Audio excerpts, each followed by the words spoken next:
মারামারি দেখেন এই ভাত দিয়ে তরকারি নিয়ে কি পরিমাণ মারামারি। ও মাই গড, যুদ্ধ বিধ্বস্ত গাজাতেও আমরা যে দৃশ্য দেখিনি সেই দৃশ্য কিনা দেখতে হচ্ছে মিজান ভাইয়ের হোটেলে, যেখানে কিনা মানুষ একবেলা না খেয়ে এসে কিলাকিলি ঘুষাঘুষি মারামারি পর্যন্ত বাজিয়ে ফেলেছে। ঠিক বলেছিস। দর্শক দেখতে পাচ্ছেন ভাতের জন্য হাহাকার।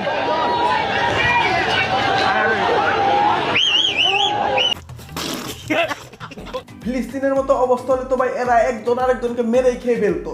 ছোটবেলায় একটা কথা শুনতাম, বাঙালি মাগনা পাইলে আলকাতরাও ছাড়ে না, আর এইখানে তো দেখতেছি ভাই গু পাইলেও সেটা নিয়ে এরা টানাটানি করবে।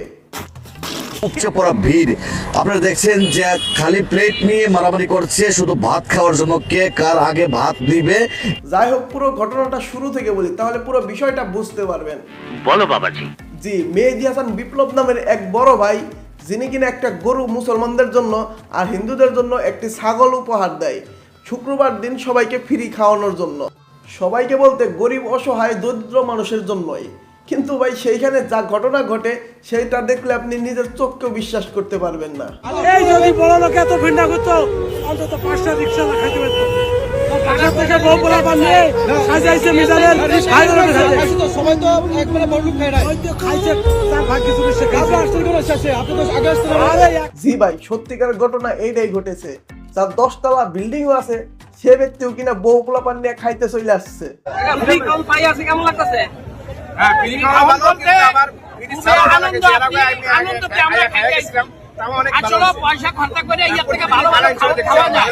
এই খাওয়ানোর জন্য আসলে কিন্তু আমরা মনের একটা আবেগ আনন্দ নিয়ে কথা শুনছেন, টাকা দিয়ে নাকি এর থেকেও ভালো খাবার খাওয়া যায়, কিন্তু এরপরও অসহায় গরিব আর দরিদ্র মানুষদের জন্য যে একবেলা খাবারের ব্যবস্থা করা হয়েছে সেইটার লোভ সামলাইতে না পারে আনন্দে আবেগে চলে আসছে।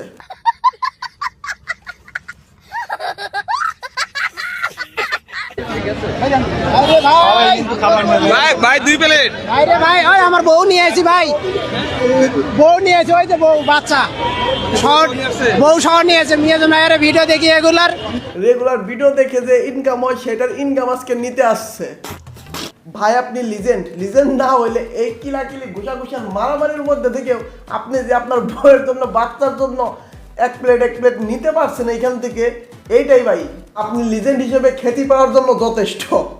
সবাই আবেগে আর আনন্দে আসছে, কিন্তু ভাই এদের সামর্থ্য থাকা সত্ত্বেও যেদিন 100 টাকায় এক প্লেট খেতে পারবে সেদিন না এসে আজকে ফ্রির দিনই আসছে। শেষ এক বলতে শেষ। আই হায় হায় রে, কি অবস্থা দেখেন বন্ধুরা, দেখেন কি অবস্থা।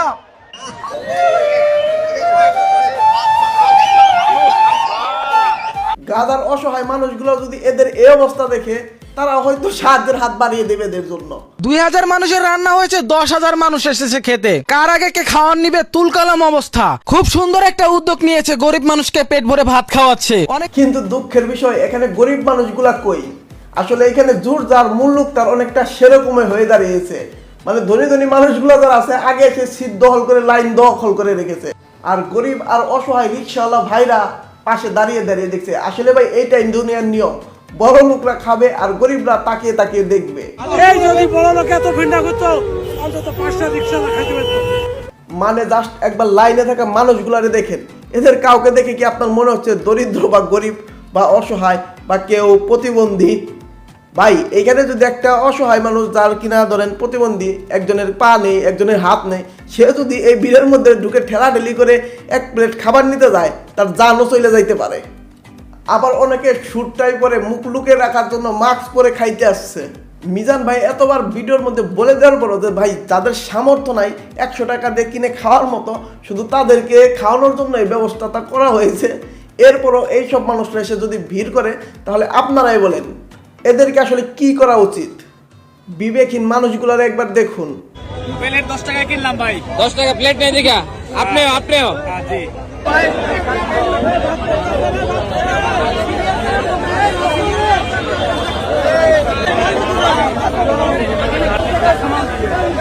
ছোট লোকগিরি করার একটা সীমা থাকে, কিন্তু আমরা বাঙালিরাও যে সেটা অনেক আগে ছাড়িয়ে গিয়েছি সেটারই আরো একবার প্রমাণ পাওয়া গেল। একবার চিন্তা করেন, জানের উপরে রিস্ক নিয়ে বউ পোলাপান নিয়ে এইখানে আছে ফ্রিতে পিকনিক করতে। যাই হোক, এদের সম্পর্কে আর আমি কিছু বলতে চাচ্ছি না। আপনাদের জন্য অবশ্যই নিচের কমেন্ট বক্স খালি থাকবে আপনাদের মত প্রকাশ করার জন্য। যাই হোক, ভালো থাকবেন, সুস্থ থাকবেন। আজকের মতো বাই বাই। 200 টাকা 300 টাকা গাড়ি ভাড়া খরচ করে কিন্তু ঢাকা আগারগাঁও এসেছেন মানুষ। কত কষ্ট, ধাক্কা ধাক্কি ঠেলাঠেলি করে কিন্তু